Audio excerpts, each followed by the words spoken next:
오늘은 요한복음 5장의 말씀, 5장 한 절의 말씀을 같이 함께 살펴보겠습니다. 우리가 다른 성경도 그렇겠지만 이 요한복음을 쓴 저자에게도 이제 독자들로 하여금 이 취하고자 하는 분명한 목적이 있었습니다. 무엇보다 이 요한복음은 조금 비교적 늦게 쓰여진 성경이라고 말씀드렸죠. 한두 세대가 지난 세대이기 때문에 예수님이 이 조금 희미해진 다음 세대들에게 예수님의 하나님 되심을 이제 분명하게 나타내고 있는 책이죠. 그래서 여러분, 책 자체가 굉장히 논증적인 동시에 이 예수님의 신성에 굉장히 많은 포커스를 맞추고 있습니다. 요한복음에는 7가지의 표적이 나옵니다. 이 표적이라는 것은 하나님의 하나님 되심을, 예수님의 하나님 되심을 분명하게 드러내는 기적이라고 이제 말씀을 드렸죠. 첫 번째 이제 표적이 우리가 이전에 살폈듯이 가나의 혼인잔치에서 물을 포도주로 만든 사건이고, 두 번째는 이제 어제 살펴봤듯이 이 가버나움에서 왕의 신하의 아들을 고친 일이죠. 세 번째는 오늘 이제 나오는 베데스다 연못가에 이 38년 된 안진뱅이를 고치신 사건입니다. 당시 이 베데스다 연못가에는 많은 병자들이 누워 있었습니다. 이유가 있었던 것이죠. 가끔 이제 그 연못가에 천사가 내려와서 물이 이렇게 막 동할 때 가장 먼저 그 못가에 들어가면 이제 병이 낫게 된다는 거죠. 지금도 그렇지만 이 당시에는 환자들에게 소망이 없었겠죠. 지금이야 좀 고칠 수도 있고 어느 정도 의술이 발달됐지만 그들에게 무슨 소망이 있었겠습니까? 무슨 일이라도 병을 고칠 수 있다라고 하면은 다 했겠죠. 지푸라기라도 잡고 싶은 심정으로 많은 병자들이 그 근처에 몰려 있었습니다. 그 중에 이제 38년 된 병자가 있었던 것이죠. 여러분, 38년이라면 굉장히 긴 시간이죠. 그런데 예수님이 그 병자를 만나서 그에게 묻습니다. 네가 낫고자 하느냐? 이렇게 묻는 것이죠. 그냥 고쳐주면 될 것을 항상 예수님은 이렇게 물어보시죠. 네가 낫고자 하느냐? 그 사람이 대답합니다. 주여, 물이 동할 때 나는 움직일 수 없고 나를 못에 넣어준 사람이 아무도 없습니다. 이 사람은 그럼에도 포기하지 않고 그 오랜 시간을 그 못가에서 이제 기다리는 거죠. 딱히 다른 방법도 없었습니다. 그저 수많은 사람들이 눈앞에서 이제 고침받는 모습을 목격만 하면서 일말의 희망을 안고 오늘도 지금 살아가고 있는 겁니다. 그런데 예수님이 이 사람을 찾아오시죠. 그리고 말씀합니다. 8절의 말씀을 우리 같이 함께 5장 8절의 말씀 같이 읽겠습니다. 예수께서 이르시되 일어나 내 자리를 들고 걸어가라 하시니, 네 자리를 들고 걸어가라. 여러분, 우리 삶에 참 오랜 시간 이루어지지 않는 기도 제목들과 수많은 질병 그리고 삶의 기도 제목들이 있죠. 너무 오랜 시간 여러분 우리가 바라는 바람과 소망이 이루어지지 않으면 낫고자 하는 희망도, 그리고 내일을 살아갈 힘도 우리가 다 잃어버리고 때로는 무기력에 빠지고 마는 것입니다. 그런데 이 병자는 그럼에도 포기하지 않고 그 기적을 그 안에서 기다리고 있는 거죠.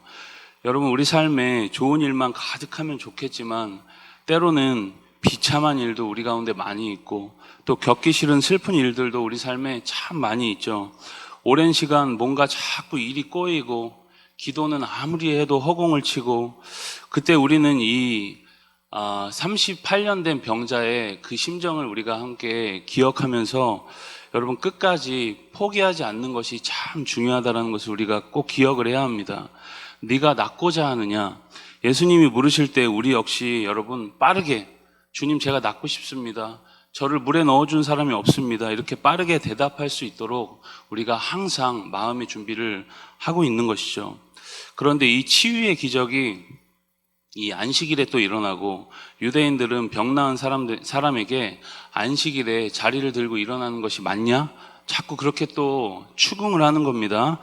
참 이해할 수 없는 일이죠, 여러분. 38년이나 일어나지 못한 사람이 이제야 일어나서 걸었는데 축하는 못해줄 망정 그걸 가지고 이제 또 시비를 거는 겁니다.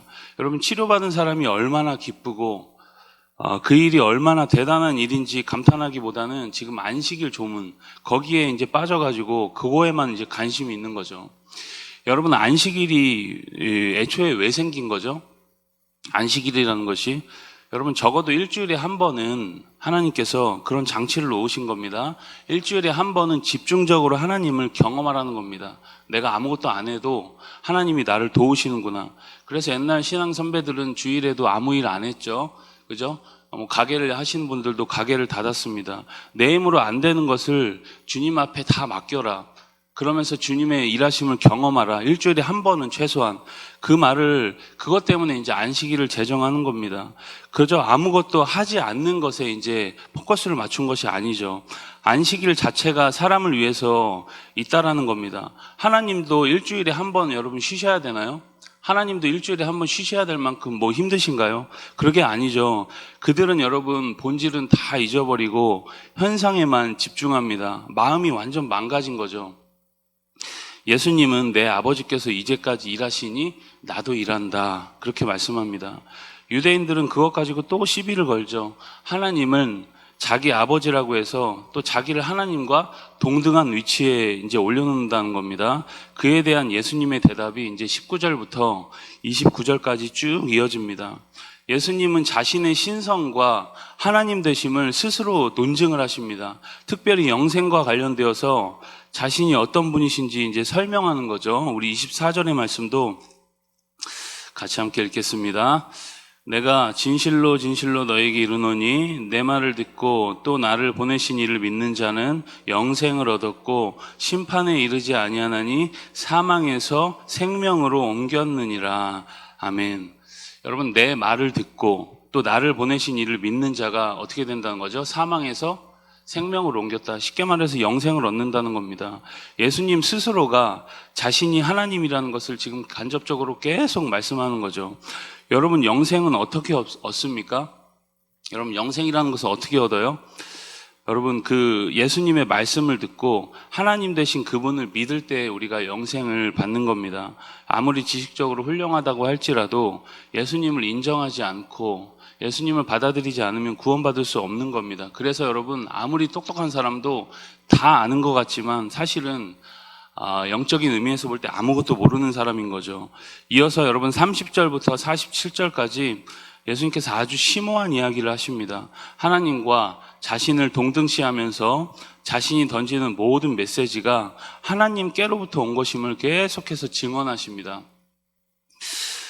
여러분, 우리야 지금 예수님을 이미 다 믿고 받아들이니까 별로 예수님이 하는 말이 다 그냥 받아들여지지만 당시 사람들에게 있어서 갈릴리 이 나사렛 촌동네에 일개 목수의 아들이 자꾸 자신을 하나님의 아들이라고 소개하니까 좀 황당했을 수도 있겠죠.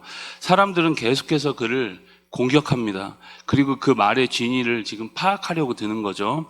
예수님은 계속 자신의 말이 참되다는 것을 그들에게 증거합니다. 먼저는 세례 요한이 예수님을 뭐라고 고백했냐면 세상 죄를 지고 가는 하나님의 어린 양 메시아로 계속 증언을 했습니다.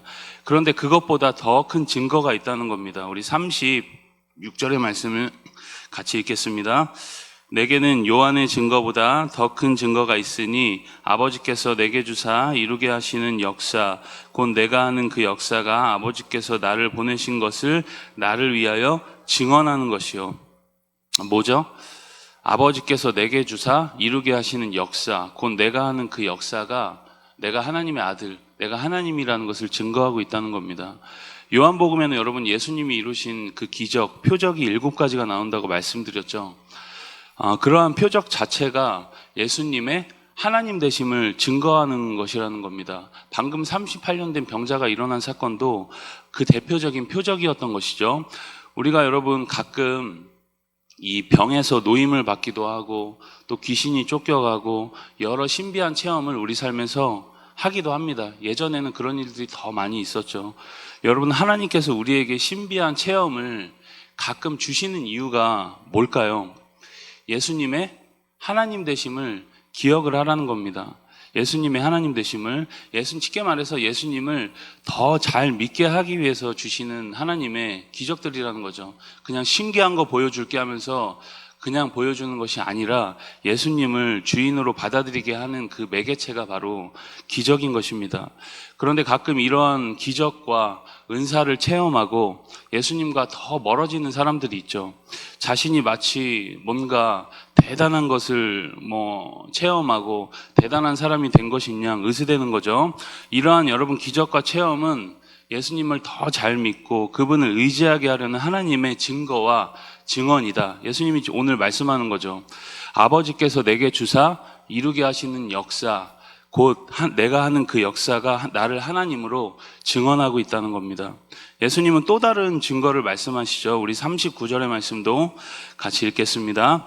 너희가 성경에서 영생을 얻는 줄 생각하고 성경을 연구하거니와 이 성경이 곧 내게 대하여 증언하는 것이니라. 성경이 내게 대해서 증언한다. 여기서 말하는 성경, 이제 구약 성경을 말하는 거겠죠. 유대인들은 성경 자체에 구원이 있다고 믿었습니다. 그런데 그 성경이 지금 뭐라고 하는 거죠? 예수님에 대해서 증거하고 있다, 증언하고 있다라는 거죠. 특별히 구약의 모든 내용이 지금 예수님을 목적하고 바라보고 있다는 겁니다. 그런데 그들은 성경의 율법 조문을 그냥 기계적으로 지키는 것에만 집중했던 것입니다. 여러분, 구원은 행위가 아니라 관계 속에서 얻어지는 신비한 체험인 것입니다.